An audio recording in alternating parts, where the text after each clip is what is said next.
Enforcer. I believe they're called enforcers, Gordon. I sell women's shoes. And the Stallion. Stallion, baby! I am not what you would call a handsome man. I'll kick you in the nuts and you'll smile at me and like it. All night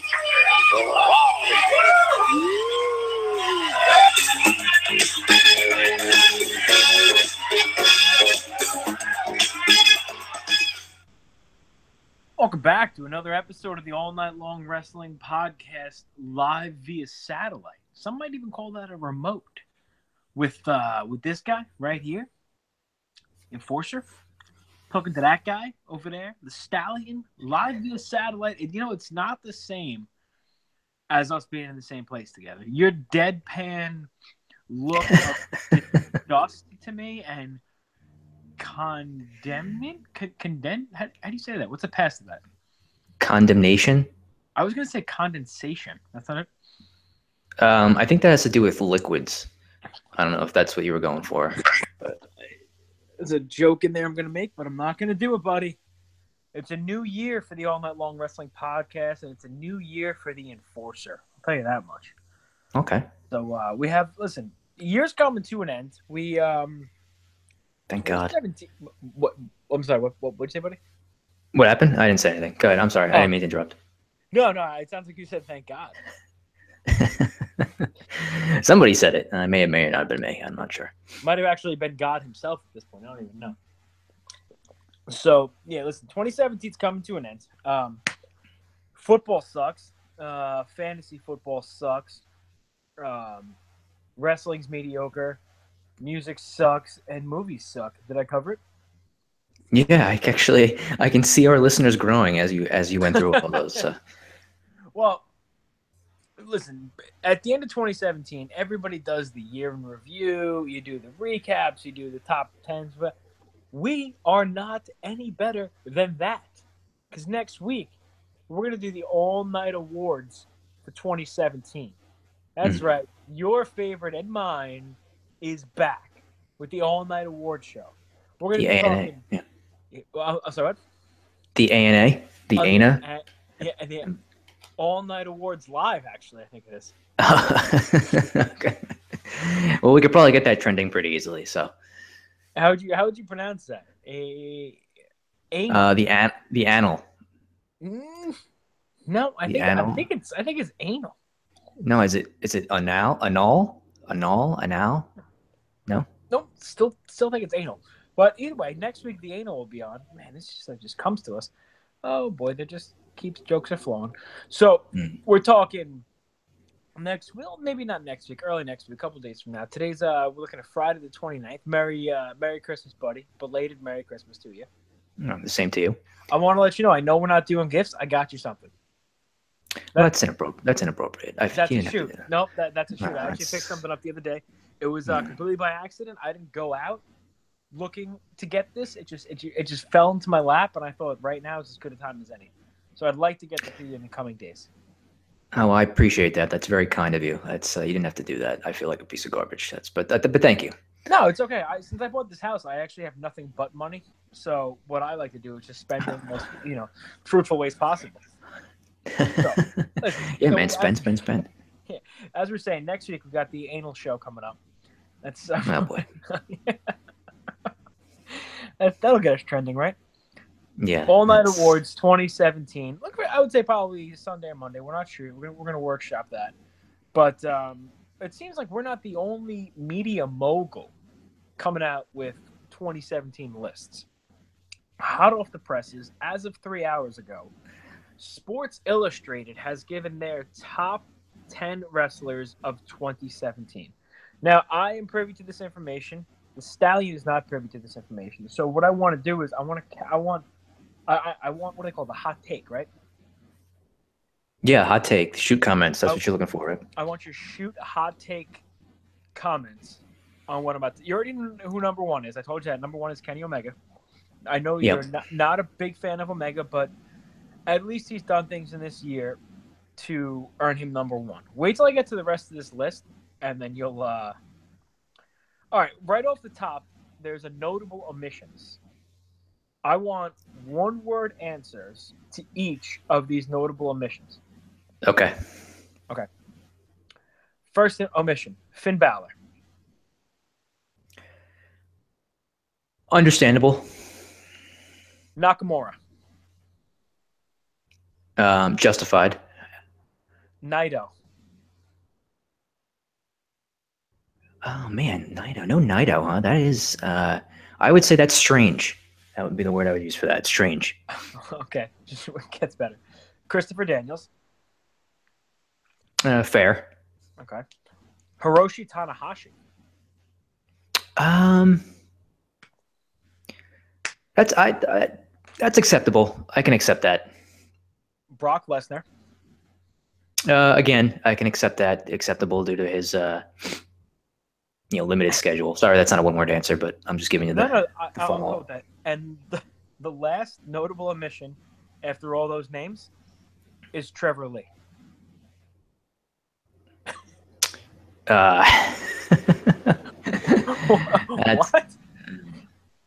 Trevor Lee is a notable omission. All right, well, I guess that's. How about a hyphenated word? Outside the box. How about that? That's. I did not fair. see that one coming. Okay. So now what they do is they give you the top 10 wrestlers. They list the wrestler and then list the wrestler's top 3 matches of 2017. So I will give you the wrestler. You give me your response. Doesn't have to be one word anymore. And then I'll tell you what good. 3 matches they said. I felt very constrained on that one. So yes, okay, I feel better now. Yep, go. Sports Illustrated, top 10 wrestlers of 2017. Number 10, friend of the All Night Long Wrestling podcast, the Limitless, Keith Lee. Oh, good. I'm good. I'm glad that he is getting national recognition for his work. I think, as we're preparing for the anal show next week, I was trying to. That's what that's what some people say. Writes itself. I was trying to think of who contenders for Wrestler of the Year would be for 2017. So I was trying to look at all the different companies and promotions, and I think that if you look at Evolve as a company, that you have to look at Lee and or Matt Riddle as guys from that company that should be in contention for it. So Lee's done a lot for his career this year. Obviously, I mean I don't want to speak for him, but I think it's probably the biggest year of his career. So good for him that he made it into the top 10. I would agree. They said Keith Lee's top 3 matches of 2017 are against Ricochet at Evolve 80, Ishii at Rev Pro Global Wars UK, and against the aforementioned Matt Riddle at Evolve 94. That was the show that we went to? Is that true? Yes, sir. Yeah, that'd be the show that we went to. And if you remember, I booked the Tomohiro Ishii match against Keith Lee when he was on our show. Yes, that's true. Listeners of our show may remember the Keith Lee interview where you brought that up. So it's still available, I believe, out there on the internet somewhere if anybody wants to go check that out. I'm actually going to repost it because I feel like that interview still holds up today. And The first comment said, Keith Lee is a modern-day mix of Samoa Joe and Bam Bam Bigelow. What an interesting combination. There you go. Good. Okay. Number 9, Sports Illustrated, top 10. Dashing Cody Rhodes. Does it say dashing in the? No, I do that. Okay, all right. I guess you could say he's probably, again, like if you're going through different companies and you look at Ring of Honor as a company and you had to pick somebody from there who would be nominated for Wrestler of the Year. Even though we've talked about before that Cody doesn't always have the best quality matches on the cards that he's on, he's probably been the biggest story in Ring of Honor this year. As for him signing there permanently and then winning the world title in the summer. So, and we've met Cody Rhodes at a Ring of Honor show earlier this year, and he seems like a stand-up dude. So he's doing a lot of different things on the indie scene since he left WWE. Yeah, he's a stand-up dude, and God, the best dressed guy in the business. I'll tell you that much. And Sports Illustrated says Cody Rhodes' top 3 match of 2017 were against Christopher Daniels, the best in the world, versus Okada at the G1 Special in the USA, and then against Minoru Suzuki at Death Before Dishonor. No, I'm throwing a flag. That match sucked. Yeah, that one. That's a little bit of a weird selection from them. But Well, listen, if you think that's weird, we're only going to get weirder here, pal. okay, all right, let's get weird. Number 8, Matt Riddle. Matt Riddle. Okay, I think I can understand including him on the list. He was, oh man, I get things mixed up. The WWN champion title holder, Yes, I sir. believe. So he definitely warrants inclusion on the list. I personally probably would have Lee ahead of him if I was ranking things, but I don't have an issue with him. Sorry to cut you off, because Keith Lee was at the finals of Bola this year too, I believe. Okay. Yeah. So, I mean, I don't have any issues with Riddle being on the list, but I probably would also have Lee ahead of him. Yep, I'm with you. I agree. Matt Riddle's top 3 matches against Walter in the Progress August show in New York, against Zack Sabre Jr. at Revolution Pro Uprising, and then against Keith Lee at Evolve 94. All right, now is where we get into some bullshit, Joe. Okay. Oh boy. Number 7, Kevin Owens. Kevin Owens. Okay. I don't know. I don't know if I would have him in the top 10 this year, but I guess if you go around the different companies and you look at WWE and you were trying to pick out the top wrestlers from WWE this year, he'd probably be in the top 5 as far as singles wrestlers, right? I don't know if I could find 5 better guys than him, but I wouldn't have put him on my top 10 list most likely if I was, on my personal top 10. Well, Sports Illustrated says for the top 10 list, the format was based on a combination of work rate, drawing ability, and overall impact on the business. So take that for what it's worth. Not for nothing, okay. They have the worst script running on this bullshit site I've ever seen. There's 37 pop-ups. There's a John Cena interview playing on the fucking right side. Sorry, I'm just getting... I can't even... I got an automatically playing John Cena interview. I got a DiGiorno's pizza commercial. It's like I'm running on CompuServe. This thing sucks. And I'm putting them over left and right for this. All right, top 3 matches 2017 for Kevin Owens. Against Roman Reigns at the Rumble versus AJ Styles at SummerSlam, and then versus AJ Styles and Chris Jericho at SmackDown Live. Okay. I think those are fair matches. Yeah. Number 6, Okada. All right. I guess I would have expected him to be a little higher, but in as far as New Japan goes, same situation with those guys, right? It's the Omega, the Okada. I know you said Naito was not included on the list, but those are the guys you would think of. And I think he held the title for the entire year, right? He had the title he's had it since 2016. So he was champion of New Japan for the entire 2017. So him being on the list is not a problem, but I probably have him a little higher. If your 3 categories are work rate, drawing power, and impact on the business, I don't see how you don't have Okada number 1, considering what he did this year. That's just me, maybe a little bit of a homer pick. Top 3 matches are against Kenny Omega at Wrestle Kingdom 11, against Tiger Mask W at the 45th anniversary show, and against Katsuyori Shibata at Sakura Genesis. So, Disagree with the placement. Number 5, Braun Strowman. Well, I think included in the list is okay. But if it's going based off of the criteria that you mentioned as far as work rate, drawing power, and impact on the business, I wouldn't know that I would have him ahead of some of those. Well, I don't know who the top 4 are other than Omega as number 1, but I don't know if I would have him at 5th overall personally. But I think he had a breakout year for himself, and he had a lot of good matches for what he is. His size and the monster type gimmick that he does. So, it's inclusion, but not at number 5. No, me neither. His top 3 matches are against Roman Reigns at Payback, versus Brock Lesnar, Roman Reigns, and Samoa Joe at SummerSlam, and versus the Big Show. Okay. In the cage match. Number 4, John Cena. Oh, okay. Yeah. See, with that one now, I don't think you can have him on if you're not going to have Lesnar on. And who was somebody else that you mentioned as a notable that had a part-time schedule? Was there somebody else on there besides Lesnar? Do me a favor. Give me about 25 minutes while I scroll this piece of shit site. Oh yeah. Oh right. Trevor Lee. No, I'm just kidding. No. I mean, Tanahashi was out for like 2 months with an elbow injury. Okay, yeah, I think that was the one. So yeah, I mean, but more so, I guess Lesnar, right? Like Lesnar only wrestles a few matches a year. He works a limited schedule. Cena's been doing the same thing for the bulk of the year, and in at the biggest show of the year, he wrestled in a mixed tag team match and proposed to his girlfriend. So I don't know that he can be included on the top 10 list for 2017. I would not have him on this list. I'm still pissed off about this Naito thing. You're telling me Tetsuya Naito doesn't crack the top 10 when you're talking about work rate, drawing ability, and overall impact in the business?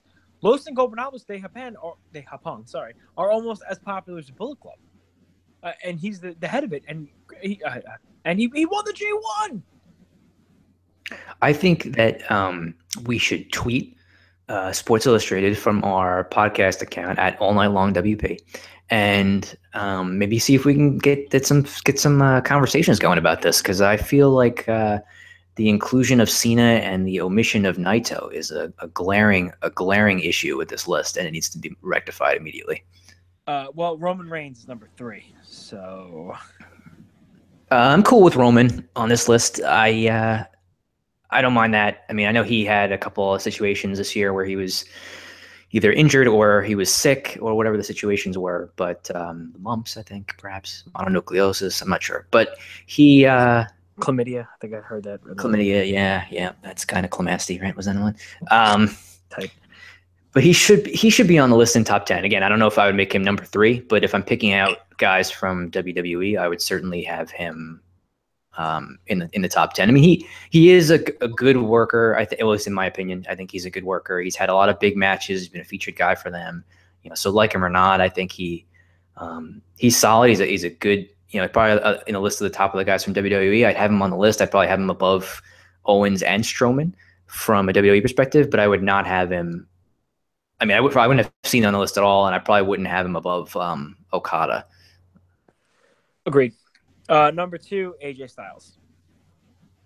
That's fair. I have no issues there. I mean, he's their best worker, I think, and their best wrestler overall right now, as far as the main roster guys are concerned. So I have no issue there. Same here. Top 3 matches are against John Cena at the Rumble, Finn Balor at TLC, and Brock Lesnar at Survivor Series. And then number 1, as we talked about, is Kenny Omega. Top 3 matches of Omega in 2017 are against Okada, Wrestle Kingdom, against the Juice in the G1 Climax, and against Ishii at the New Japan Cup. That's interesting. So they had the first Omega Okada match on his top 3, but they didn't have the 60-minute draw on there. Yeah, and the match with Naito either. And they put the match with Juice on there. Yeah. Yeah, I'm definitely gonna get in touch with Justin Barrasso. But sorry, give me your thoughts on that. Yeah, no, that's fine. I mean, again, I don't have an issue with him being on the list. The only thing that stuck out to me was just the match selection. Not that again, that's just them listing things out. But I don't know that I don't have an issue with him being on it or in consideration for number 1. But yeah, I think he's probably had better matches than the 3 that they had listed. The second one against Okada, the Naito one, I'm trying to think of the matches he had. He had an amazing match with Ishii. Yeah, the Ishii one from the Long Beach shows, I think, was the other one I was when thinking he hit him of. with the snapdragon through a table. He had a decent match with Suzuki. Really great match with Elgin. I just wouldn't have picked those. I think it's tough for me to have. If top 3, I'm not going to get into my top 3 right now, but it has to be some combination of Kenny Omega, Okada, and AJ Styles for my money. Yeah, I think that would be the case. I think that's what I would have as well. As far as if I was the top 3 were concerned, those would be the top 3 guys. How far out of your top 10 is Trevor Lee? Did he just miss it? I met Trevor Lee, nice dude, good wrestler. I would not have even thought of him in my list of top 10 I honestly, for 2017. Not to knock Trevor Lee, even though he, made it past it, my fiance twice. Not to knock him, but he probably wouldn't have cracked my top 100. Well, I don't know. Yeah, he's just when you look at, again, so again, we'll get into it next week or in a couple of days when we do the anal show. But thinking about the different companies and stuff, I look at Impact, and there's nobody from Impact that to me warrants consideration for Wrestler of the Year or top 10 list or anything like that. Like there just isn't anybody there to me that qualifies. And that's no disrespect to him specifically. I just think if you look at that roster and the turnover and the changes and who's there and the quality of matches, there's just nobody that stands out to me that should be included. So what who do you think is missing from their list? From their list, I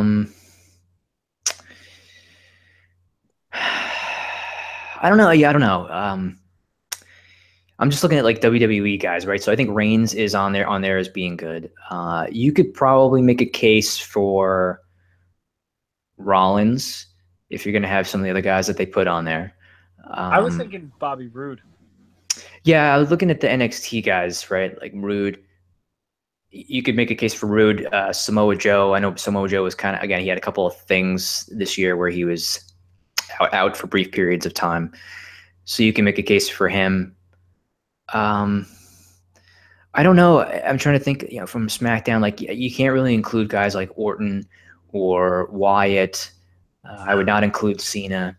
From Ring of Honor's perspective, I don't know if there's anybody there that you can really put into it. I just don't like Jay Lethal's not really had an outstanding year. Some of the guys that left, Dalton Castle, same thing.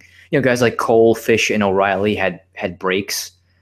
They had a hiatus period right before they debuted in NXT, so they just didn't have as much national exposure this year. I could tell you that a guy that I would put on it, he may not be in it. If the criteria is work rate, drawing power, and impact on the business, I don't know if you would include him. But to me, the best wrestler in NXT is Gargano. At least he's my favorite guy there. He's just his work rate to me is the best that they have down there right now. But I can understand. I will echo those sentiments, and I will say Gargano and Aleister Black are neck and neck. Yeah. They're both guys that no matter what match they're in, I'm going to watch it, and it's going to be awesome. So with that being said, let's just transition to this week's NXT. I don't want to go deep. Go ahead. Yeah, no, so real quick, but since we met that, just as we transition off there, I don't know if this list just male wrestlers only? Yes, there is a female list. Okay, there is a female list. Okay, all right, never mind. Then we'll keep going. Oh, you were going to say it's a sexist list and they suck? No, I was going to say that based off those criteria that I would include Asuka, I think, on a list of top 10 overall, because she does have, I think her work rate she's very good in the ring, and I think her drawing power is, for what position she's at on the card is good. Just from she had the undefeated streak, she's got kind of like an aura about her and things like that. So I just think she would, if it was a mixed gender list, I would have included her. You know what? When did this list come out? Because there seems to be this was posted. You know what? I want to post the list right now of the women's wrestlers, but I don't know if it's a direct source. Okay. Let me see. Let me see if this came out. Sports Illustrated top 10 female wrestlers. It's not from Sports Illustrated, so I don't want to post it. So okay, that's fair. I think it might be a work, but work in the smarts. But you said you wanted to talk about this week's NXT. Yeah, I did. I thought going into this, I really want to talk about Sean Mercer and Riley Apex. They were the two guys that fell to the Street Profits this week. Oh, sure. I'm just kidding. Sean Mercer of Evolve fame, I believe, if I'm not mistaken. No, really? I think he was on a prelim match or in a recent set of Evolve shows, but I didn't mean to derail you on that. That's not where you were going. No, I was going to talk about my grape drink, right? That's what they have in the Solo Cup. That's how we do it? Street Profit style? I don't know. I don't know where to go with that. I'm not going to lie to you. I'm pretty sure this week on... And did you watch their match? This week's Street Profits match? Yeah. No. I'm pretty sure the crowd was chanting "drank" when he had his Solo Cup up at the end. So that's a shoot legit comment. Okay. I'm not kayfabing anybody here. So this week's NXT there was two filler matches really. There was the Street Profits against the two Job Boys, two Lollipops, and then the NXT Women's Title match was Ember Moon against Sonya Deville. That match was okay, but there was zero interest in that match from anybody because I don't think anybody in the entire world thought Ember Moon was going to lose the title. However, I did completely forget Ember Moon was the champion until this came out, so that's not good for business. Main event, however, was Johnny Gargano versus Lars Sullivan, Killian Dane, and Aleister Black in a number one contenders four-way match. Going into this, see, I didn't read the spoilers or anything like that. Not even spoilers, tapings. So I assumed Aleister Black was going to win. The match definitely delivered. The review I'm reading right now kind of plays it down a little bit. I think it was a little bit better than what we got reviewed at here. I personally would have gave it 4 stars. But these guys, Lars Sullivan worked pretty well. Killian Dane destroyed him, put him through a table early on, and I think they kind of all had their moments in this match, and nobody really looked weak. Aleister Black hit Lars Sullivan with the Black Mass, was about to get the pin, and then Adam Cole, Kyle O'Reilly, and Bobby Fish come in. And then who came out to didn't somebody come out? Am I crazy? Or who got rid of Adam Cole towards the end?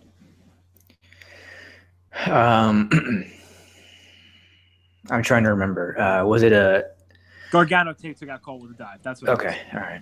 So Gargano hits the slingshot DDT on Aleister Black, and Johnny Gargano is your number one contender for the NXT title. I'm skeptically optimistic, maybe. I would love to see Johnny Gargano as your champion. Is that going to happen, Joe? I don't know, man. I didn't expect the Almas victory at the TakeOver War Games show. So I don't want to say that it's not possible that Gargano will win the title at the show in Philadelphia in January.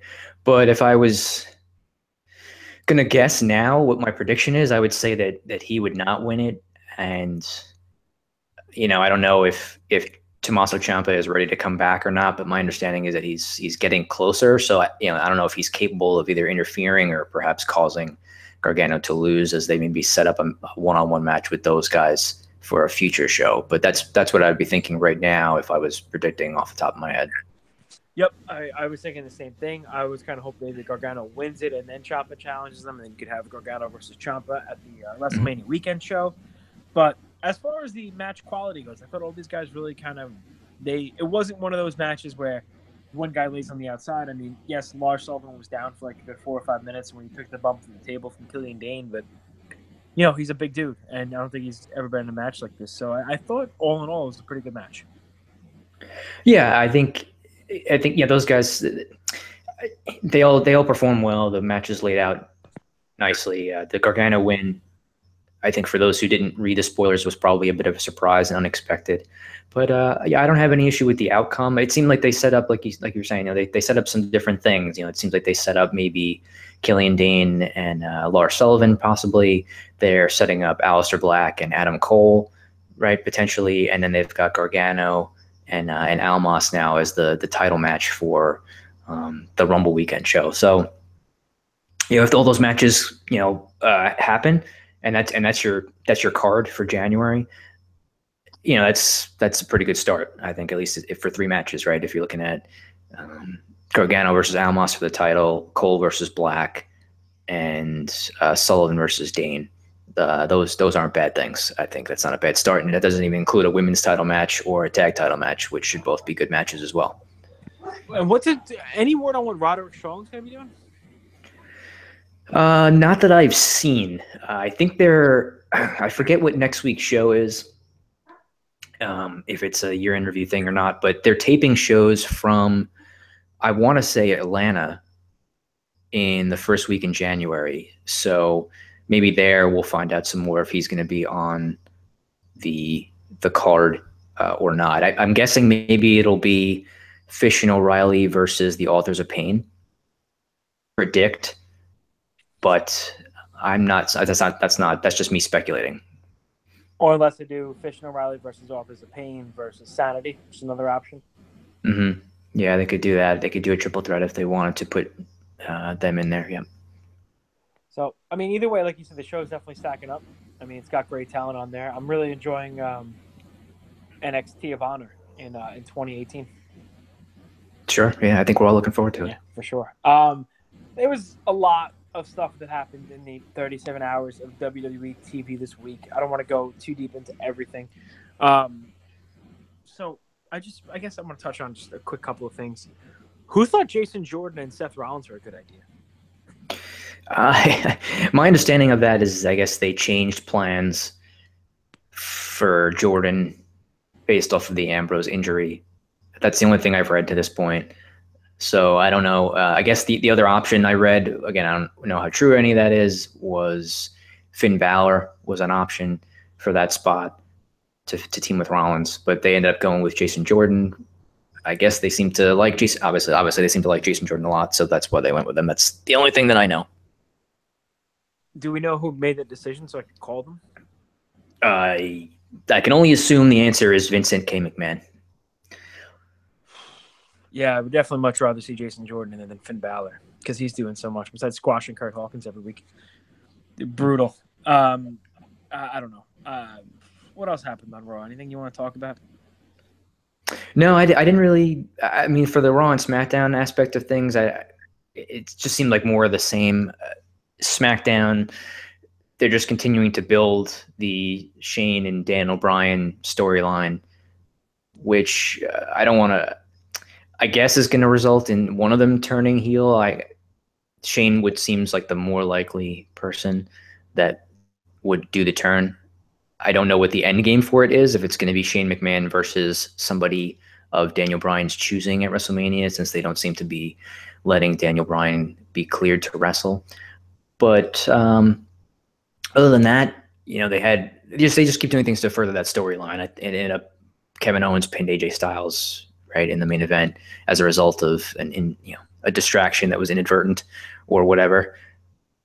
Yeah, I like that storyline, and I'm intrigued. That's probably the most intriguing thing to me on WWE TV this week. I really like heel Sami Zayn. He's kind of annoying, and I like him. I like him. I like the Owens dynamic, and who knows, it might be a time for a Daniel Bryan heel turn. I don't know if they would do that with Daniel Bryan because they love him so much.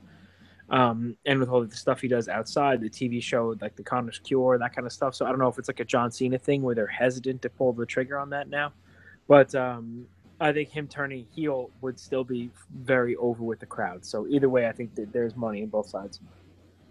Yeah, I don't think. Yeah, I think turning Daniel Bryan isn't probably the best move, but it is an interesting storyline. I was interested in it at the pay-per-view Clash of the Champions, but the match was kind of crappy. Yeah. Yes, but I think the storyline itself is intriguing. So, but other than that, I don't know there's too much else this week. The holiday, they had the show over the holidays, so they kind of just had some basic stuff. But I know you wanted to talk about Wrestle Kingdom, which is happening in a few days.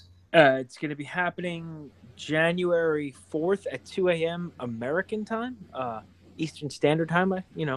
So I will be watching that. I have the 9-match card up, and I would like to congratulate New Japan on deciding to cut it down and just do 9 matches. I think it's better than the 17-hour spectacle that it has been in years past, and I think it's going to be a lot easier to follow. That being said, we'll run through the card, which gives some predictions. I know you haven't been following too closely, so feel free to tell me to piss off or buzz off, as they say, on any of these matches. The first match is Roppongi 3K, Sho and Yo, formerly the Tempora Boys, champions, versus the Young Bucks for the IWGP Junior Heavyweight Tag Team titles. Roppongi 3K, they're a newer team. I don't know that they would take the titles off of them this early. They haven't had them that long, so as much as I don't want to see the Young Bucks lose, I think they're probably going to keep them on Roppongi. So, yeah, I think that would be my thoughts. I was looking at the matches actually just before we got on the air so that I could make sure I was up to speed. That's doing due diligence, buddy. Just doing the best we can. I agree with your point. But just whatever my experiences with New Japan have been in the last few years as I've followed it more, I have no rhyme or reason to understanding when they decide to make title changes. So for that reason, I would probably say the Young Bucks will win the titles at Wrestle Kingdom. And I would be totally fine with it. Yeah, I'm totally with you. The next match is Gauntlet match for the never openweight 6-man tag titles. I'll be quick. Bullet Club, Bad Luck Fale, Toma Tonga, and Tongaloa versus Beretta, Ishii, and Yano versus Elgin and War Machine versus Suzuki-gun of Taichi, Takashi Iwasaka, and Zack Sabre versus Taguchi Japan of Juice, Taguchi, and Togi Makabe. You got to go with Elgin and War Machine in this one. They're monsters, and I think even though the Bullet Club just won it, like you said, the Gauntlet match opens up some options, and it's the Never title, which they really don't put on a pedestal like they do the rest of the title. So I'm going to say Elgin and War Machine. So that's interesting. I think I didn't really. I was thinking that they would be the one team that I wouldn't pick, only because of Elgin's, let's say, issues of late. But I don't know. I don't know. If I'm picking a winner, it's like literally picking something out of a hat. So if I was gonna pick somebody, I'll go with the Juice Robinson team. How about that? Okay. I mean, it's as good a choice as any. Yeah, that works for me. All right, next up. Next up we have what should have been a Ring of Honor World Title match. Now is not. With Cody losing to Dalton Castle, it is Cody Rhodes versus Kota Ibushi. Explain this one to me, Joe. Go ahead. I don't know. I was a little confused on this one myself. Originally, I thought that if Dalton Castle beat Cody at Final Battle, that Dalton Castle would take the place of Cody in this match, so that they'd have the ROH title defended. That apparently was not the case. So it's just Cody versus Kota Ibushi for no apparent reason. I just would have guessed that Kota Ibushi would win because he's kind of, I don't know if he's a regular in New Japan again, but I know he's recently been working there again. So I would just say that Ibushi will win. But other than that, I don't have much explanation or rhyme or reason for anything else. I'm wondering if they're going to be able to weave the Kota Ibushi storyline in with Kenny Omega, but I just don't know how they would get there at this point, to be honest with you. I'm going to say Ibushi wins this one too. What the hell? Next up, the Killer Elite Squad of Davey Boy Smith and friend of the All Night Long Wrestling Podcast, Lance Archer, against LIJ of Evil and Sonata. You know, this is a tough one for me to call. This match is getting a lot of hype in Japan, a lot of hype all over the place. I think Killer Elite Squad has done a great job with the titles. They've had many matches with War Machine and the Guerrillas of Destiny, but I just think it's time to give LIJ the run they deserve. But I think Evil and Sonata win the titles here. Yeah, I would agree. I think Evil and Sonata will take the titles. I'm glad that Killer Elite Squad has gotten a decent run with it for a little while here, and they won some good matches with War Machine and a few other matches over in Japan. But I'm going to say Evil and Sonata as well. Now we have a hair versus loser haircut, and I don't understand. I think it's a hair versus hair match. It's Suzuki versus Goto. It was never officially. I don't know. It's a never openweight title. Suzuki's got it. Goto doesn't. I think you got to put it on Goto. He hasn't been strong this year. He didn't have a great showing in the G1 this year. No, I'm sorry, 2017. No, he did have a strong showing in the G1 this year. He never. I just feel like Goto's the kind of always a bridesmaid, never a bride, and Suzuki's not doing anything for that title. Goto's the better worker, and I think he's the more popular wrestler. So I'd say Goto takes the title. I agree. I think Goto is the better wrestler, and I think he should take the title back here. So I'm going to say Hiroki Goto as well. It's tough when every match on the card is a title match, and you feel like you're predicting too many title changes. But if every match is a title match, you're going to have to. Yeah. Next up, we have Marty Scurll versus Takahashi versus Kushida versus Will Ospreay for the IWGP Junior Heavyweight title. I think Marty Scurll keeps the title. I think he is probably the most over out of all of these guys. I wouldn't hate it if they put it on Takahashi. I think he's amazing. I mean, let's be honest, I wouldn't hate it if they put it on any of these guys, but I think Marty Scurll is going to keep it. I'll go with Takahashi to be different. I really liked when he had this championship there. I thought he had a lot of really cool matches with guys like Kushida and Dragon Lee, amongst others. So I'm just going to pick him because I want to see him win. So I'll take Takahashi. That's fair. Hiroshi Tanahashi versus Sling Blade, a.k.a. Jay White, for the IWGP Intercontinental title. You know, I really want to pick Jay White. I really want to believe they... You know what? Forget it. I'm going with Jay White. Tanahashi very rarely loses at Wrestle Kingdom. He's kind of the Japanese John Cena.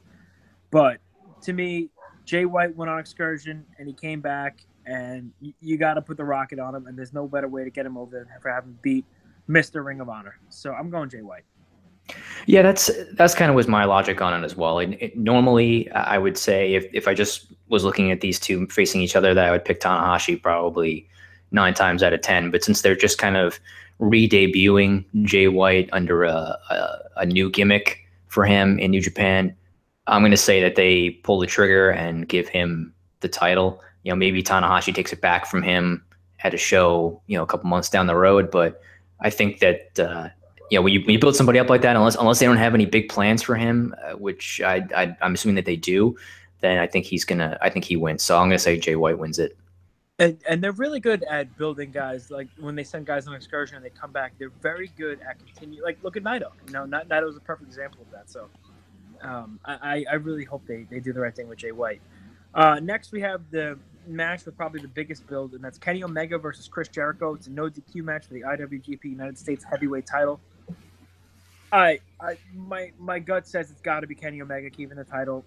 I don't know if Jericho's going to be there for more than one match, but the build to this match has been nothing short of amazing.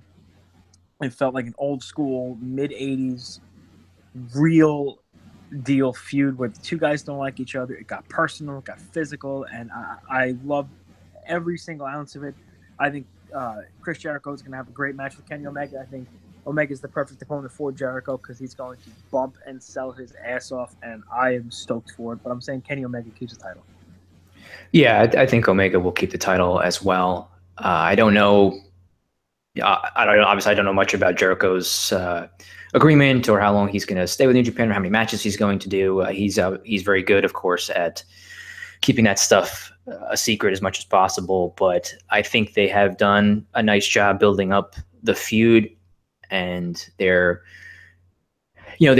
selling it and as a it's going to be a fight type of thing, right? It's no DQ. They're not getting people to expect a classic wrestling match. They're saying it's going to be violent, it's going to be brutal and things, and I'm sure that they'll deliver on that. And I would expect Omega to win and keep his title. Leads us to the main event: Okada versus Naito for the IWGP Heavyweight title. No bones about it. Naito wins this match. Okada's had the belt almost a year. He's done an amazing job with it. But it's time for LIJ to take over. You have Evil and Sonata as your tag team champions, and you have Naito as the IWGP Heavyweight champ. He beat Okada about a year and a half ago. He only had it for like a month or two. I think you need to give him the title. I think you need to keep it on him.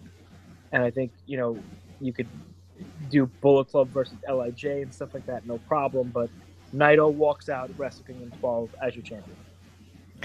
Agreed. I think that Okada's had the belt for a long time, and the longer the champions have it, the more it means when, they ended up losing it. And the bigger deal it is, of the loss, and the more it puts over the guy who wins it. And, Naito, correct me if I'm wrong. I know your history with New Japan is better than mine, right? But Okada beat Naito for this title, right?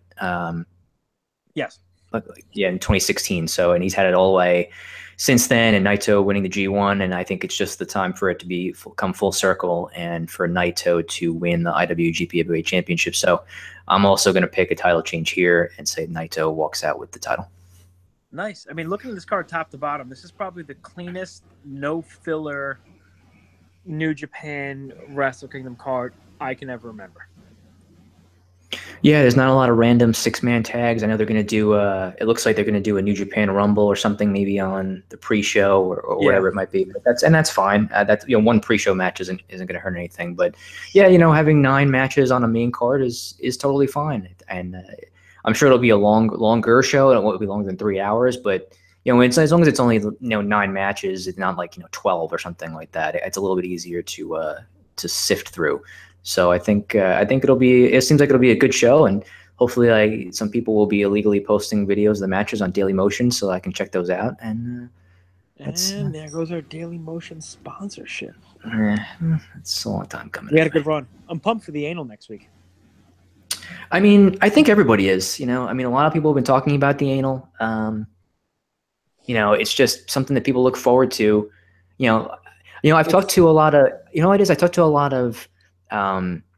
People listen to the show. A lot of the married couples, the once a year anal show is just something that they look forward to a lot, and they need it. It's something different than your normal run of the mill every single Tuesday show. It's a whole different animal. It really is. Yeah, 100%, bro.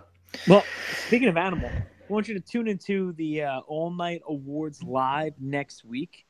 Find us over at Twitter at All Night Long WP, on Damage 365 Radio through Spreaker. Where else are we? We're at iHeartRadio, but YouTube. Go to the YouTube page, All Night Long Wrestling Podcast on YouTube. That's where all these shows are going to get posted.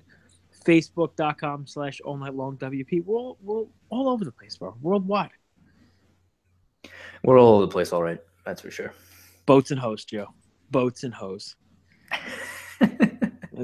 Well, for the Stallion, I'm the Enforcer. Another episode of the All Night Long Wrestling Podcast, and we are tapping out.